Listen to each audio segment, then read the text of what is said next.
Welcome to the podcast. We talk about all the things that are hidden in the shadows. This is Isaac, and on this bonus episode, I am joined by Mike from Paranormal Round Trippers. Road Trippers. Paranormal Road Trippers. There we go. Roadtrippers. There you go. I don't know why I thought round. My spelling's terrible. How you doing? I'm doing very well. How are you doing? Good. I'm actually we have a mutual friend, correct? I think so. On the Unknown Paranormal in Canada? Yes, we know them. They are up in the same neck of the woods as me, Vancouver. I think that's how we know about you guys. If I remember correctly, they turned us on to you. You found out about us. I can't remember how the story goes. I like your podcast for one. Okay. It's a good show. Yep. But the Unknown Paranormal, I know Mike over there. Which stands true to this statement is that every paranormal team has to have a mic. I would fully agree with you. In my time served around here, I've been on multiple teams and I've never been the only mic. Yeah. My team has a mic. So Awesome.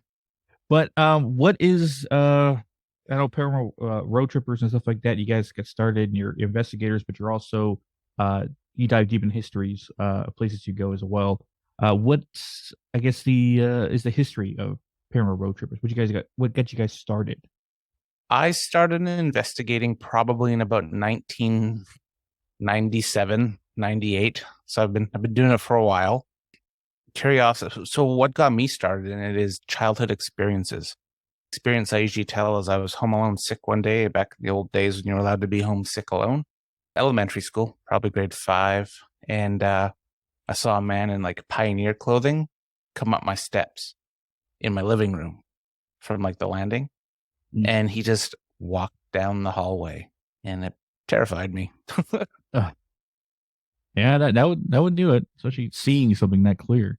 And then I called my neighbor, who was a RCMP police officer.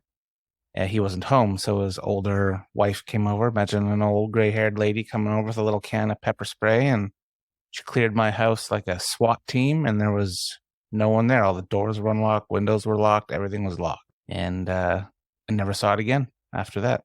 And then when did you start deciding I want to know more?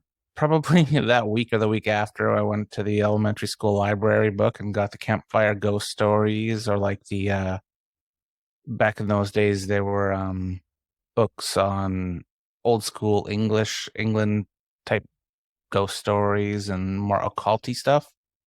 And that's kind of what got me going. And then Goosebumps and R.L. Stine came on the stream, and I started to read a lot of those books. And then there was a show in the late 90s called Sightings that got me hooked.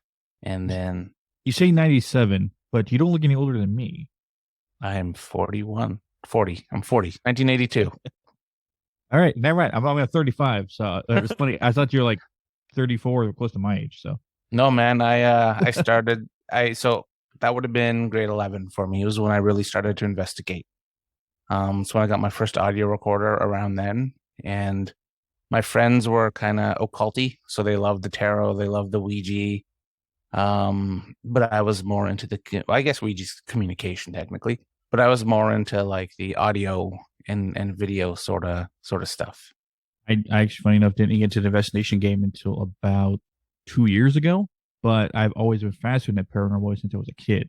But that's cool that you got started early and have been in the game for that long. Yeah. The Road Trippers was started by my girlfriend, actually, coming on 3.5 years ago. We were part of another team before that where we investigated often, but she has a knack for photography, so she just started whatever location we go to, she'd just take photos like scenery or the old buildings we're at, and then we kind of just started doing our own thing because we travel the Pacific Northwest quite often. So we're based out of Vancouver, British Columbia, but we also go to Washington, we go to Oregon, we go to California, like all the time. So we're everywhere. I know an investigator in the Seattle area. If you guys ever go around those parts, We do. I'm friends with a team quite close with them. They're called A Ghost, Ross Allison, and he owns Spooked in Seattle museum. It's a death museum. It's pretty cool. the woman I know is named Charisse. Okay, no, I don't know. Okay, I thought maybe, but never mind. So, in your time as investigating, what has been one of your favorite places to investigate? Oh, last, or I guess last year would be this year now, 2022. Mm. I was able to get into St. Ignatius Hospital in Colfax, Washington. It's an old 1800s. It was an asylum. It was a hospital for criminals. It's seen some things, ran by nuns and priests and all that sort of thing. I was helping actually Ross. He was doing a documentary there, and I was helping film, and I got access to it alone for quite a long time in between what they were doing, and I got to explore the place and the energy in there, man. It was intense. I always felt like someone was walking right behind me, almost like breathing down my neck. And then that same investigation, we actually did a brothel in Colfax. And it was like opening a time capsule. You walk up these old wooden steps and it's just like dust everywhere. And man, that's where I heard like, again, I got some alone time in there because in between them setting up and doing whatever it is they're doing, I was just kind of sitting there watching some of the gear and doing my own little mini investigation with an audio recorder, just EVP session. And I heard a female go, I was like, I'm the only one up here. Those are really cool. Like those were some pretty neat places.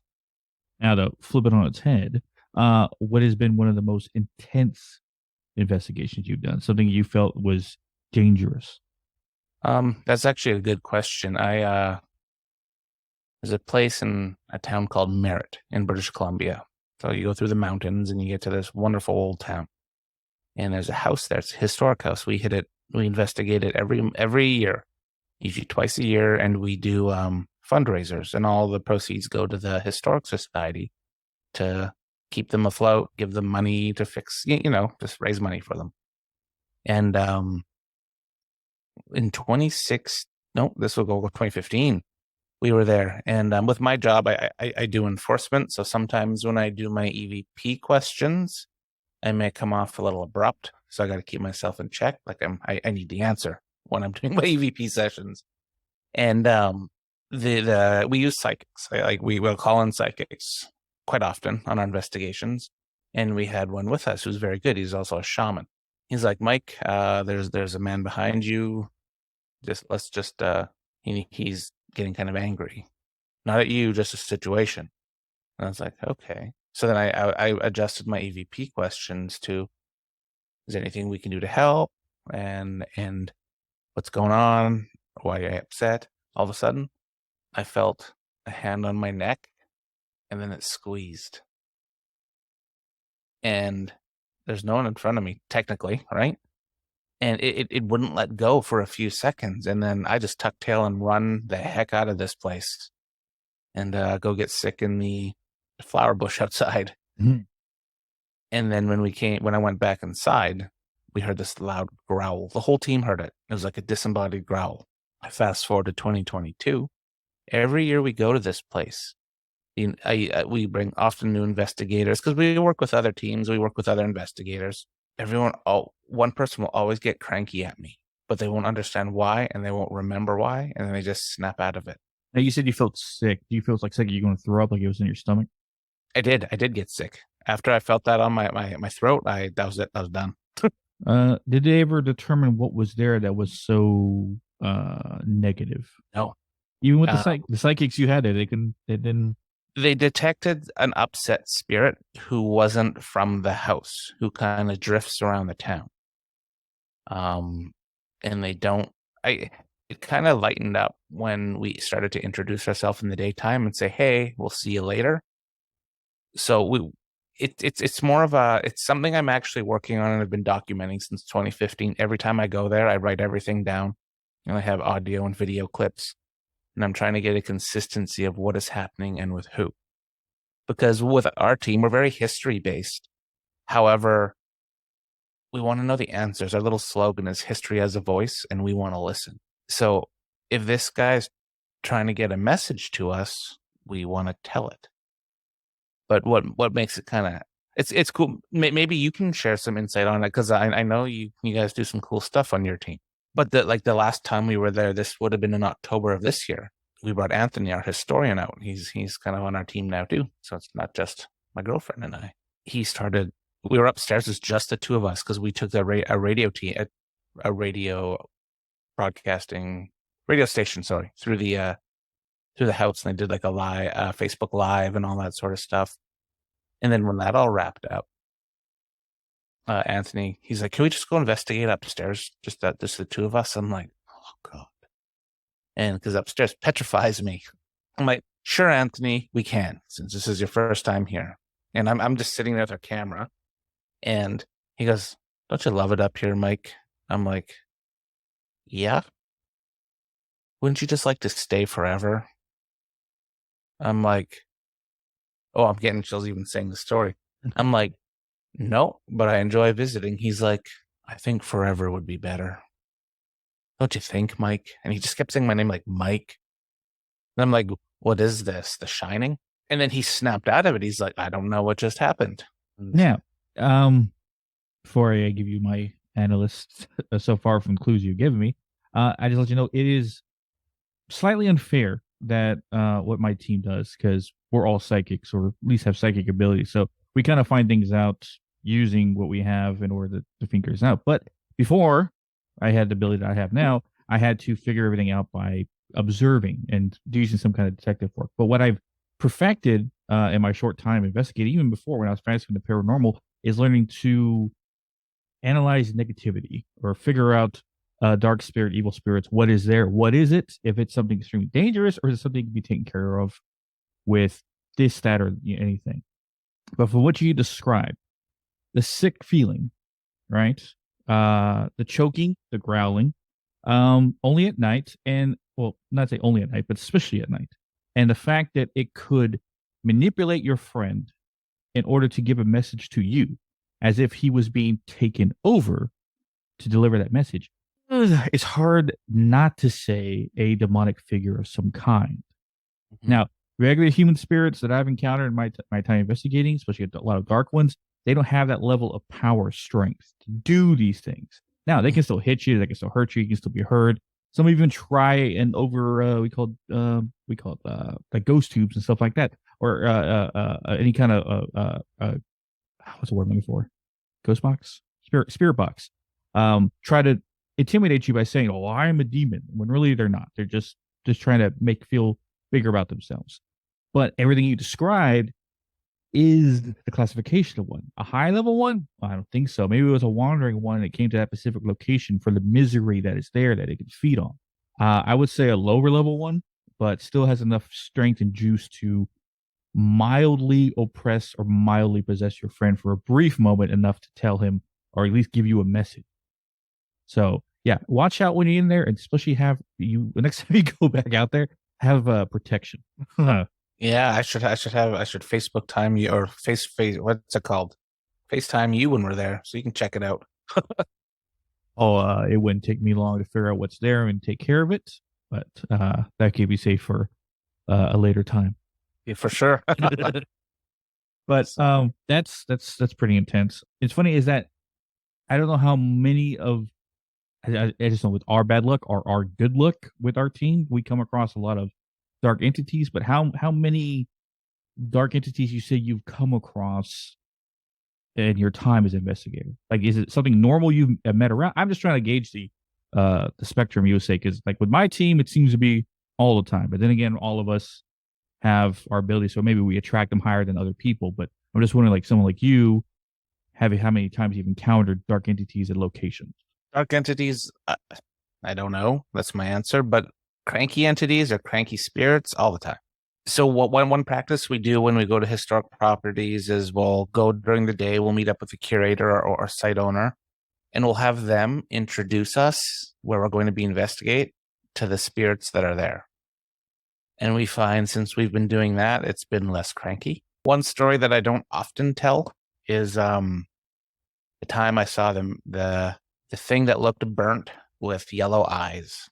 All It right. was at a roadhouse up in the Caribou, which is way north of Vancouver. It's where the gold rush, on the trail of the old gold rush in the 1800s. My girlfriend and I, we rolled up and we had all access to this place. Like my friend was running tours there. He's like, man, yeah, man, if you want to go investigate it, have fun tonight. He was doing a radio show anyway, so he couldn't be there.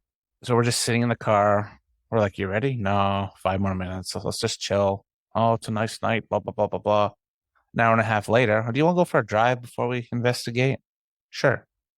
So we're in a very rural country place where there's not many places to drive except to the nearest town.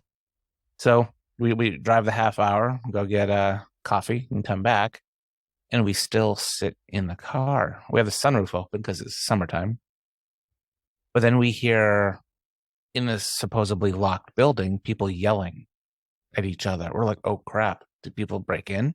So my instincts kick in. I'm like, let's roll camera for evidence if there's people in there. And I go do a loud rap on the door. But right before I knock on the door, we hear people inside. Tons of people. And I'm like, oh crap, but the door's locked. There's no way. This is the only way. And this is a building from like 1860s. And so I pop the lock. Oh, I don't pop it. Sorry, I have the keys and I legally unlock it. And nothing but cold, absolute cold. And then when Sandra has the camera, when we're walking in, you see a shadow figure walk in our light. It wasn't me. It wasn't her. It was because the way it was angled. It's actually on our YouTube. I replay it like 3 or 4 times for people to see. And then we get in, we kind of do our thing. We're a little frazzled with what's been happening. It's kind of like messages of you shouldn't be here tonight. So what do ghost hunters do? We go there tonight. Our spirit box was just hitting on my name, her name, my friend's name that lives up there who's doing his radio show, his friend who helps with his ghost hunt tours up there. And just everything we were asking, we were getting oddly amicable answers here. All of a sudden, an hour goes by. We're just doing our thing. There's an upstairs to this building. It was a post house. It used to be an old roadhouse. Neither of us would go upstairs. You couldn't have paid me $1,000,000 cash to go upstairs. And then I look at where the stairs are and I see this thing crouching down. Did you ever watch the show Evil on Paramount? Look up at I'm going to say the word devil, but it wasn't the devil. Look up the TV show Evil and look up the devil guy. He looks like a charred man with horns and really yellow eyes and white teeth. That's what this guy looked like. He was just staring at me. And I'm like, we're done. And we stopped our investigation abruptly and kind of bounced because that was the energy shifted in there. We're pretty good at honing in on energy at places. It was case closed for that night. Unfortunately, I got an attachment and I didn't know he was fully with me until about a year later. Did you break that attachment or is it still I around? did. No, it was broken by a person who does that. Okay. So That's good. Yeah, keep that kind of junk around. No, I just looked at the picture and like, holy crap. yep, Yeah. that's what he looked like, man. Yeah. So he just said feel of energies. That makes me wonder. I guess before I ask the actual question, I actually want to ask a minute ago, but you kind of answered it. But I want to know your perspective on it. I was about to ask, do you work with psychics? You kind of answered that. And what has been your opinion as working with psychic? I like it. Like one of the ladies we use, she's amazing. Her name's Paisley, and she does psychometry. She reads like objects. Like we collect haunted objects. I've had stuff shipped to me from all over the world, and I'll be like, "Here, Paisley, what does this have to say?" And she'll say that there's a notch on it. She'll be like, "Why is that in your house?" And she will cleanse them so it doesn't harm me or anything in my place. We use a shaman because like I'm Métis. Like, do you know what Métis is in the States? Like French, or it's kind of French indigenous. Oh, That's okay. what it is. Yeah, No, we don't have that terminology. I've never heard that before.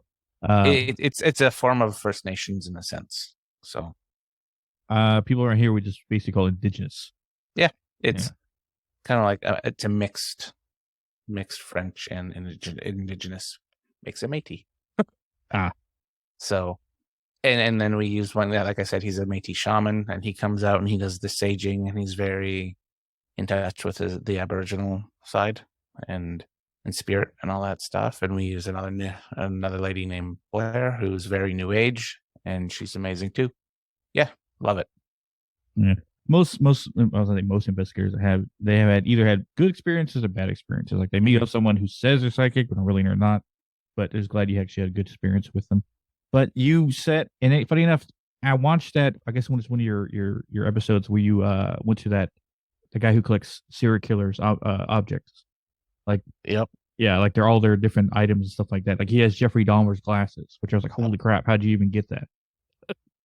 He bought all from Dahmer's dad. Way back when. I'm not sure exactly the details. That'd be a Taylor question. That's his name. Yeah. Um, but he has Dahmer's urn, his glasses, John Wayne Gacy painting, Richard Ramirez drawings and personal letters, Charlie Manson. He's got it all, man. Surprised Jonathan Davis hasn't hit him up. I know for the Gacy stuff, right? The one he has is very rare. I know that, and just being around that stuff because I can pick up on energies and that it was a little overbearing. But he That's called. I said that's what I was about to ask.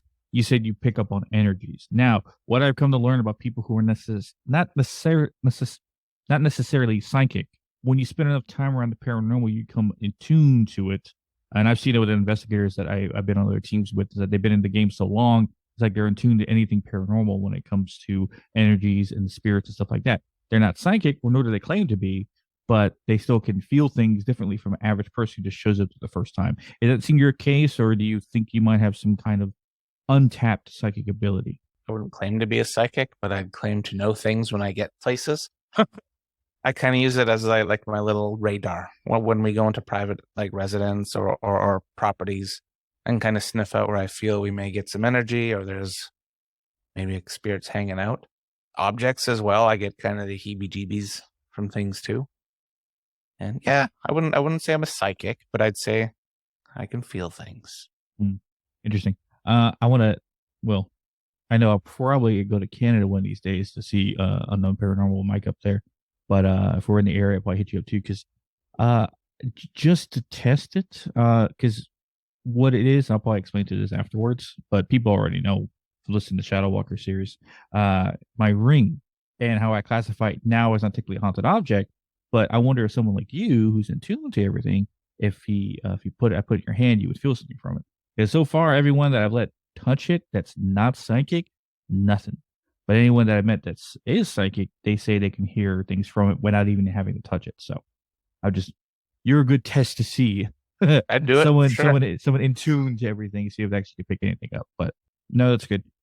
With psychic and stuff like that you've met. What would what kind of gear do you use?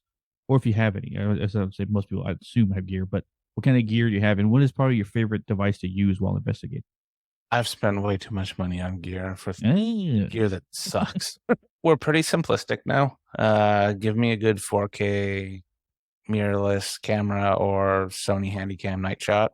Zoom recorder. Sandra, the other half of the road trippers, loves a good spirit box session. We've been using a lot of more old school stuff. I have a tape deck that we use, like an old school reel to reel. Been using that a lot. Fishing line with a bell. We've been doing that. We've been doing a lot of automatic writing with a planchette. I love the EDI Plus, the proximity sensor with the temperature, vibration, EMF. That's a big go-to. That's always in my kit because I think that gauges every room you're in essentially. I like the Flux 2. We got some really good hits on that. We were at a place and we had it on the floor, and it has two little IR beams that go out of each side.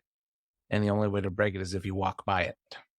And we had it on this floor, and we were downstairs at this place, and all of a sudden we hear, just through our audio when we're playing it back, footsteps go walk past the Flux 2, and it tripped off. So I fell in love with that device that night. We got some really good evidence on that one as well. REM pods. I'm big into proximity sensors. Like I like environmental changes. Is what I usually go for. I always, I said the gear that we use, which is technically barely anything, besides the camera, because majority of us rely on our abilities to look for anything. But we're learning that we need able to record this stuff, so we need gear in order to do so to prove what we're feeling or what we're experiencing is actually happening, and it sounds like that. So what we funny enough, our greatest tool we use is our phone. Yeah. Um, I always kind of iffy about like paranormal apps on the phones, but I guess the two that I put my most recommendation in, or let's say, yeah, my recommendation is probably GhostTube and Necrophonics. Okay. Um, GhostTube, Vox, especially, it's more precise when it comes to speaking. So it's kind of like the phonetic box is that it will give off words that come through, the energy it pushes through, and of course the necrophonics, it's almost like a spirit box, but through your phone. Hmm. We use it and for the Etz's method, and we get I good love results. that.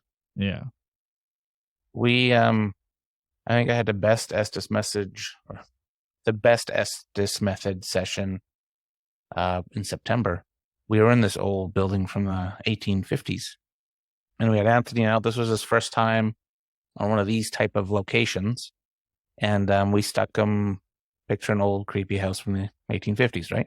It had seen the fur trading. It had seen wars up here between the Americans and the indigenous and the British, and it had seen the Caribou Gold Rush. So thousands and thousands of miners going through this building.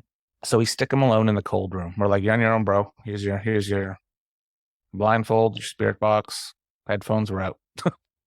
And with my SB7, I took out the antenna and I cut the wires, so it's straight static. So Sandra and I, we were outside and we were doing our questions. And she always writes the questions down every time we do that. And since we were so far away from Anthony, we dialed our phones. So that's how we were hearing his responses, just on speakerphone, each phones. The he kept saying two names, and then he said fishnet, and I'm like, random. The curator comes in, and I'm like, hey, do these words mean anything to you? And she's like, no, not really. I'm like, oh darn. And so then she stops and turns around. She's like, actually, first name mentioned passed away in a boating accident and was pulled under by a fishnet. And name two was his relative who was just at our location picking up some memory stuff of person one. And so that's just a cool connection. yeah. Like, I quite like the Estes. We use the Etz's method majority of communicating directly. So Mike will always do the Etz's method. It's I guess it's his thing that he wants to do the most, but he feels the most in tune, and maybe it's the psychic ability channeling combined with it at the same time. I don't know, but we always get direct answers to questions. Like I will ask questions, and now he will give me the answers without knowing what I've asked. Um, and sometimes we have like a direct conversation with something that's there.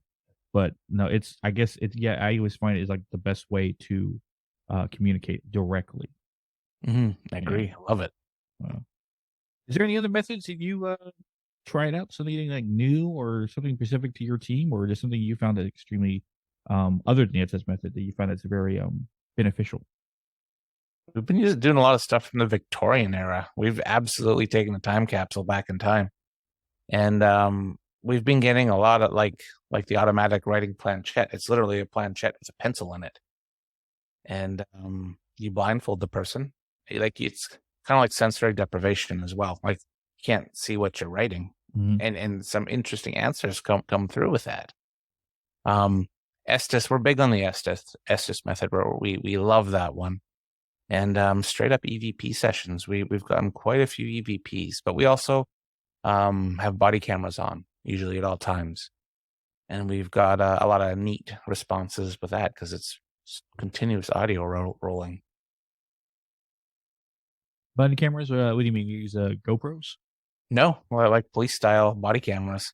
Oh, how'd you get a hand on those? Amazon. Oh, okay. I didn't know they sold. Yeah. No, they're perfect, man. Like I really like GoPros too, but the body cams have like certain clips. It just it works well, and the audio seems pretty good, and they're all night vision, so you don't have to modify them. You can just switch night vision on. Gotta investigate or invest in that because we always talked about having cameras on us like GoPros because we're always using our hands and we Mhm. can't have something in it. But then again, we're testing out a couple new members who are strictly going to be like our techs. So that might be the solution to us actually having to buy GoPros, but that's maybe at the moment. So, but that's nice to know that you can go on Amazon and look up those stuff. So, and for anyone listening that wants to do that, you can do that as well. Oh yeah, body cameras are. I was kind of hesitant on them because I've always used a DSLR or like my Sony camera, right, for filming, and they come in 4K now. It looks decent. Obviously not like GoPro or like Panasonic quality or anything like that, but it's good enough. It gets the job done. Awesome. Um, in your time, I guess investigating, what has been your overall goal? Like, what is the answer you're looking for to I guess the question of investigating? Like, what do you want to know the most, and what is essentially your purpose investigating? Messages from the other side because we go to so many abandoned towns throughout BC, Washington, and that they all had fun there once. They all lived like you and I, normal bustling cities or smaller towns, and now there's nothing there. Graveyard and like 3 decapitated buildings. What I want to know is, like I said earlier, our slogan is history as a voice, and we want to listen. If I can get a message out for somebody who's passed away, that's a home run for me. But it's also documenting and trying to study the paranormal activity and why it happens. Like I'm big into the why. Why is it happening? What causes it? And all that stuff. It's so complex to why I do it. Like it's not for the clout. It's not for the followers. It's not for the attention and stuff. It's for helping. I love helping people, especially on residential investigations. People call us terrified, needing help. I'm not going to go there and say, Satan's living in your second bedroom. You need to vacate this place. But I'm going to do my best to try and figure out what's going bump in the night at your place and try and give you some sort of resolution. Now, if I can't fix it or clear it, or if that's what they're wanting to like clear things, I know people that'll come in and help them and give them the result they're looking for. So yeah, helping the living and the dead, I guess, is why I'm in it. It's a good answer. And always the ones I look forward to the most because I don't know if you ever listened to past episodes I had done with Yep. investigators, but I've said 3 classifications of investigators. There's always the clout chasers that are just doing it for, for fame and it's like that. And they're the ones like yourself who go in with that sense of respect to the dead, still record, still investigate, and try to prove that this exists for other people.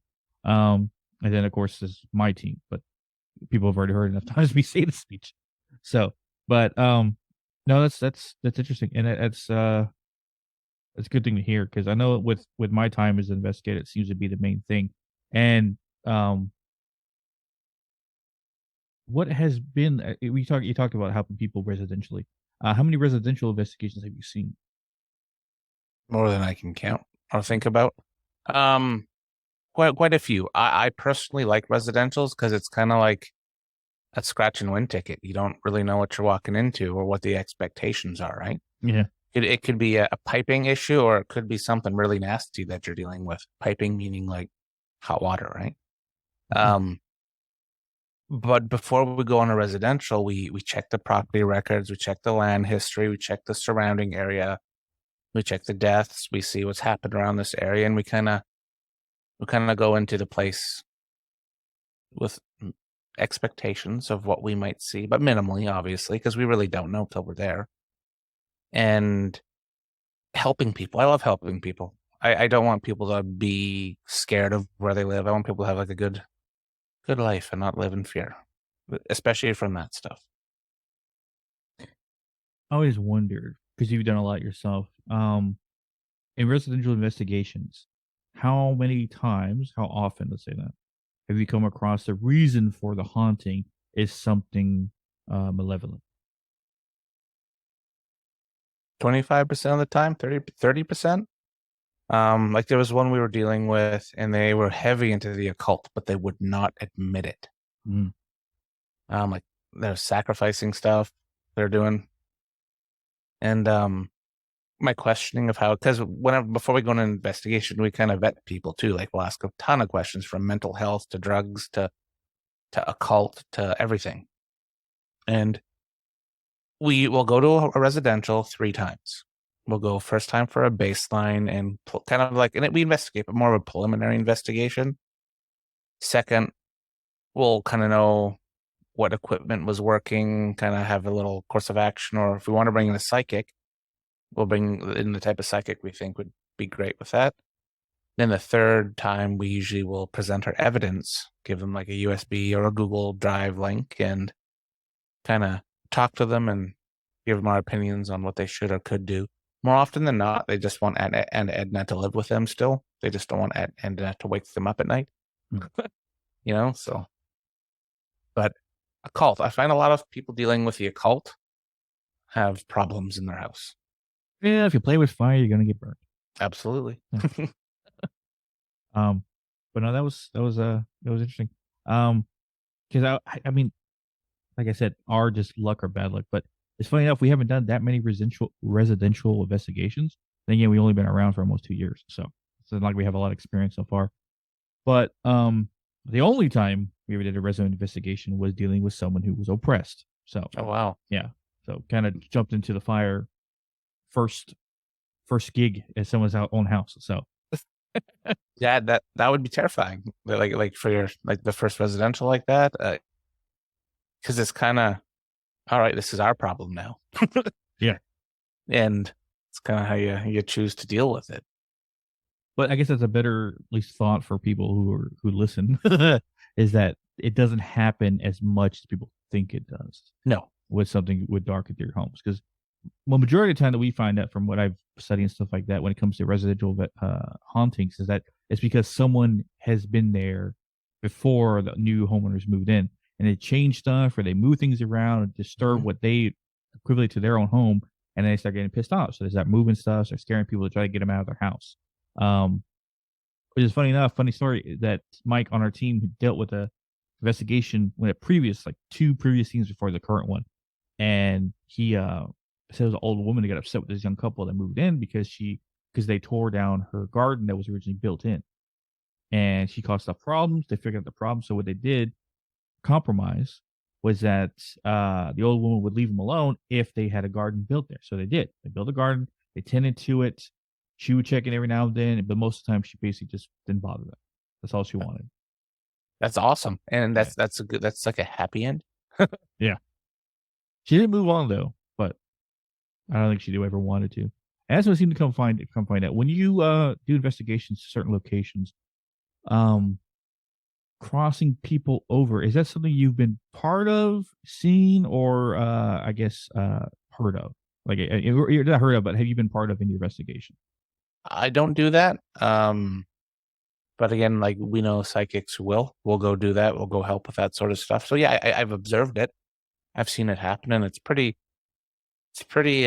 intense to watch people do that. Let's say more feel than see. You can feel the difference after you leave. Yeah, Yeah. and it's interesting because like people will call us and be like, there's demons in my house. I'm like, well, you sure it's a demon? Well, I don't know. Okay, and they'll say that they're cranky.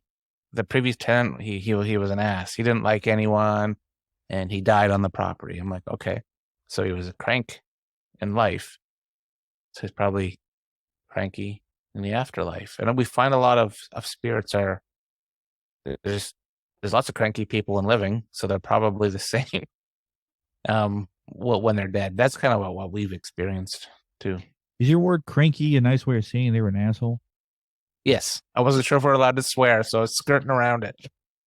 No, yeah, I dropped my plenty of F bombs and stuff like that. It's just because you kept using it in a weird way. I'm like, is he trying to say asshole? Crank. Yeah, that's what. No, but yeah, that's what we come to find out. A lot of people who are assholes in the when they're alive are a holes even more so when they're dead. Yeah. Dark energy, not dark energy, negative energy that they project and that you can feel, and it sets people in bad moods when they're around it. Not as heavily as say a demonic entity itself, but still enough to you feel the difference when you feel it when you're into the room with someone who's an a hole. Like, what are you doing in my space? And they just emit that negative energy at you to get you out of there. Sure. Yeah, no. It's interesting. It's interesting to see the different energies with that stuff. Now, someone like yourself, who's been in the game a while, should, or at least if you don't, you should, but you pretty most likely have protection. And what protection do you use when you investigate? And also, what protection do you use to protect your house? I guarantee you most likely have had things follow you home. I have multiple times and it sucks. Um, all my window sills are salted. Um, I have black onyx right with me. I have selenite here, black onyx, selenite, rose quartz for love and chillness. Um, that's usually what I go. That's my go-to stone, man. Is black onyx. My Métis heritage. I sage all the time. All the time, my place gets saged. I sage myself. After every investigation, we say you're not allowed to follow us. You must stay here. And we cleanse ourselves like clockwork. Well, hot box and sage, so to speak, right? Yeah, I guess. Yeah. We and obviously not being disrespectful saying that, but we really smoke it up with the bundle and make sure basically we shower in it until we're feeling good, until we're feeling lighter. Because when you leave a location, you feel heavy a lot of times, right? Depending on the negativity levels and whatnot. But until we feel normal, as I'm doing air quotes, we sage, we use and Palo Santo as well. I actually make my own protection blend that I burn. Palo Santo. Yeah, it's Brazilian. It's like a wood. Oh, okay. Yeah. I never. So the things I'm learning, but I never heard of that used before in that situation. So that's interesting. Something to add to the list. But it's cool that you use stones. Most people I've met use stones as well. It's funny. I never cared. Well, never cared. I never put too much stock in stones and rocks and stuff like that until after I became an investigator, and then I saw what happened to the stones during an investigation. How they would crack. How they would absorb so much energy being on me, or even wearing a bracelet and stuff like that. So I was like, okay, this is real. So that's I put more stock in the stones from then on. So stones is exclusive for you use. You don't use symbols or any like objects, possibly anything with again, I would say religious connections, but something of spiritual connection. No, I'll also offer tobacco on traditional lands or any of the lands we go to. Be like, thank you for having us here.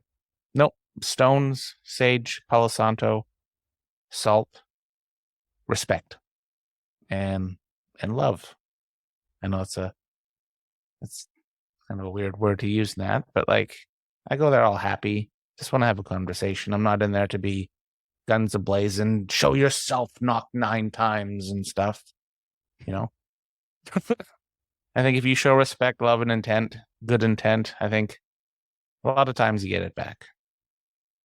And I guess one of let's check the timer. One, I guess my final questions. I guess who has or say this: is there any paranormal investigator famously known that you take, I guess, inspiration from? Like you want to aspire to be them, or there is none because you think they're all I can't say I talked to a lot.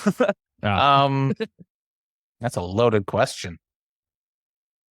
Brandon Alves, he's an amazing innovator and he's very progressive in our field. I quite like him.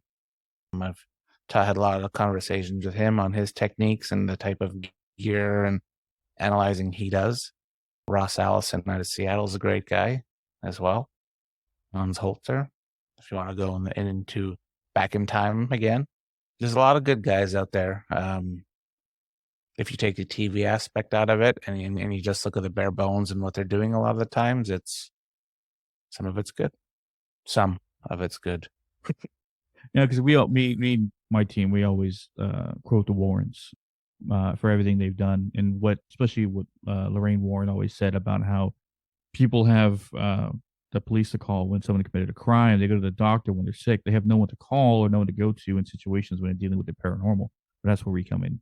I That like that. yeah, that mission statement is kind of what we apply to our own when it comes to dealing with these things. Because a lot we have the capabilities of dealing with these things more than the average person when it comes to investigations, giving them the actual answers to the questions they're looking for about figuring out what's going on. So that is what I guess we strive for as investigator. But most investigators I met are in that same boat. There's only a few I ever met that only do it for. Speaking of which, I guess the answer I was kind of fishing for is what are your thoughts on Zach Bagans? Well, he's got 26 seasons and about a dozen specials, so he's doing something right. That is my political answer of the evening. All right, that's safe. That's safe enough. Yeah, no, you do you in this field. You can see the show has changed a lot throughout the years, and he's changed what they're looking for, and I think things get darker and darker every season for him. But what do I think of Zach Bagans? He's 26 seasons in. But again, he's more the TV side of things than that. So he's doing something right in his land, right? So again, that's my second political answer of the night. No, he's a polarizing character among investigators. I bet some people like him. They were fans of the show. He was the reason why they got into investigating. Some people are like, I don't know, he's a fraud, or he just does it for being famous. So I always like to hear someone's answers on it because like he's like the most known name in paranormal investigating right now. If you ask some Joe Schmo off the off the street, like, oh, paranormal investigating, oh, like Ghost Adventures, like that's the first one they go to. And if they're a little older, it's always Ghost Hunters. But I don't mind him. Well, like he's doing his thing. He's out there. He's got his museum. I'm going to Vegas for a paranormal thing in May, and I'm going to hit up the museum because why not? Yeah. Like I got a bunch of haunted objects too that I collect, but like he's got the mecca of the haunted objects.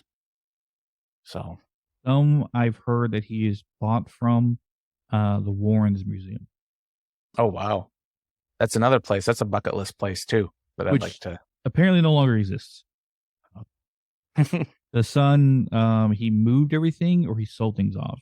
Yeah. The son-in-law, sorry, is what I last heard. Like the museum no longer is there. Everything that was there has been moved away to another location, or supposedly he sold some things off. I don't know. But yeah, he doesn't have a good name amongst any Warren fans. Let's say that. Mm-hmm. Yeah. Mm-hmm. But before I pat her on about that stuff, go ahead and let you go here. Where can everybody find you? You can find us on Instagram at the Paranormal Road Trippers. You can find us on Facebook at the Paranormal Road Trippers, and on YouTube, the Paranormal Road Trippers. Awesome. And do you have like weekly episodes you guys post out, or is it just like once a month? Or for our videos, we're going to be going pretty hard. We have a lot of locations that we're going to be doing starting in January, actually, in Washington. And usually we'll probably be doing 1 a month, 2 a month. I do podcasts as well. Like I do Spaced Out Radio and I do Mystic Moon Cafe. And then there's a third one that I'm starting. Well, not starting, going to join on in 2023 as well. And busy guy. And then I got to go to real work. But I do appreciate you coming on. It's awesome. Yeah. And as always, you can catch our social media at Hidden in the Shadows Podcast on Instagram, Hidden the Shaw 6 on Twitter, Hidden the Podcast 2 on TikTok, or links to all social media. And always listen to us at hiddentheshadowspodcast.com. And as always, we'll catch your weirdos in the next one.